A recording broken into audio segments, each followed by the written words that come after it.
Every day, the fat director came to the station to catch his train, and he always nodded to Thomas and said, "Morning, Thomas."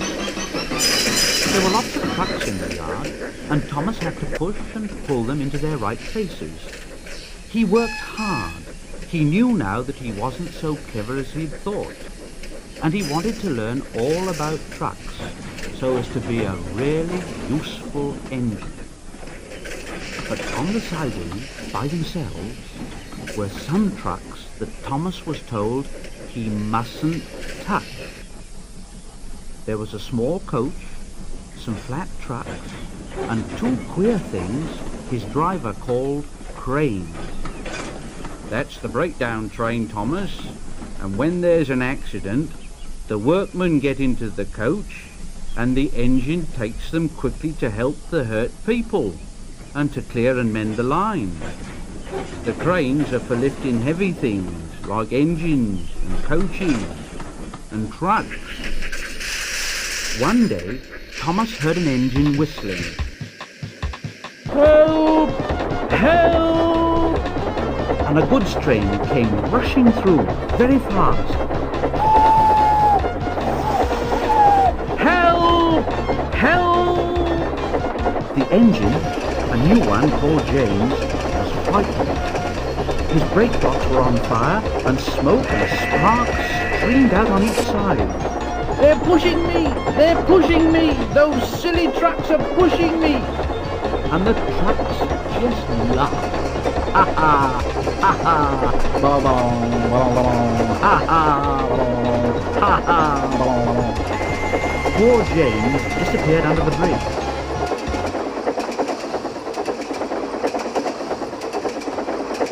Thomas the tank engine didn't know what to do. "Oh, I'd like to teach those trucks a lesson." Presently, a man came, running. "James is off the line. The breakdown train, quickly!"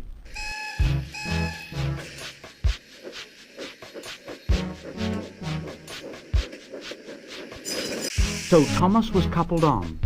The workmen jumped into their coach, and off they went.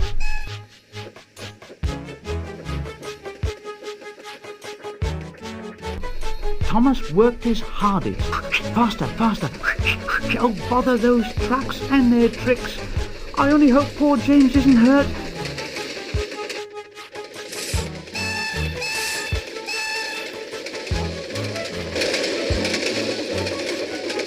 They found James and the trucks at a bend in the line. The brake van and the last few trucks were on the rails, but the front ones were piled in a heap. James was in a field with a cow looking at him, and his driver and fireman were feeling him all over to see if he was hurt. "Never mind, James, it wasn't your fault. We always said your wooden brakes was no good." Thomas pushed the breakdown train alongside.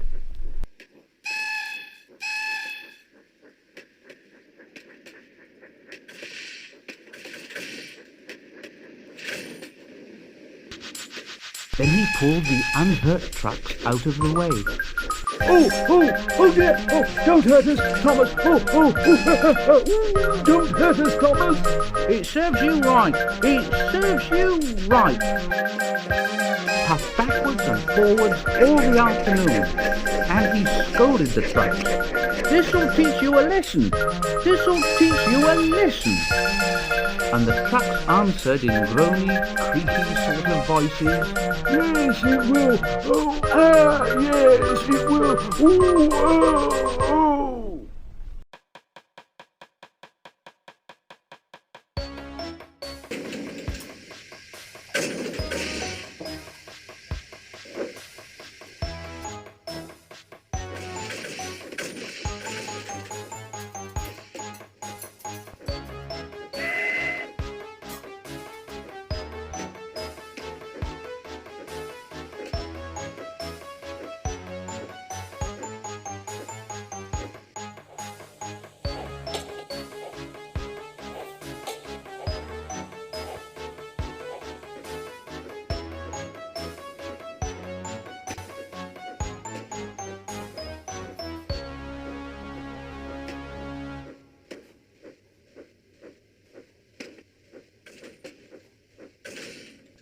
Then, when they put James back onto the rails, he tried to move, but he couldn't. So Thomas helped him back to the shed.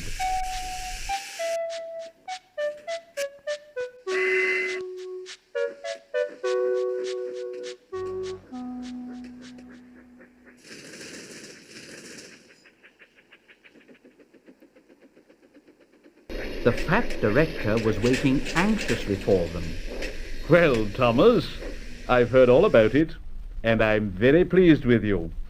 You're a really useful engine. James shall have some proper brakes and a new coat of paint, and you, well, you shall have a branch line all to yourself. Oh, sir, thank you. Now Thomas is as happy as can be.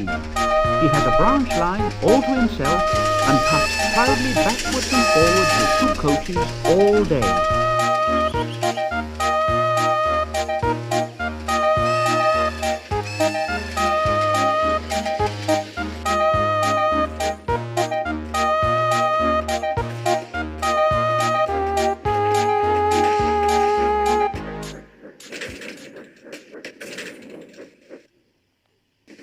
He's never lonely, because there's always some engine to talk to at the junction. Edward and Henry stop there quite often and tell him the news.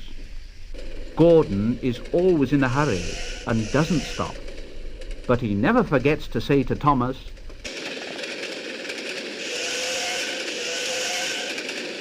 and Thomas in return always whistles,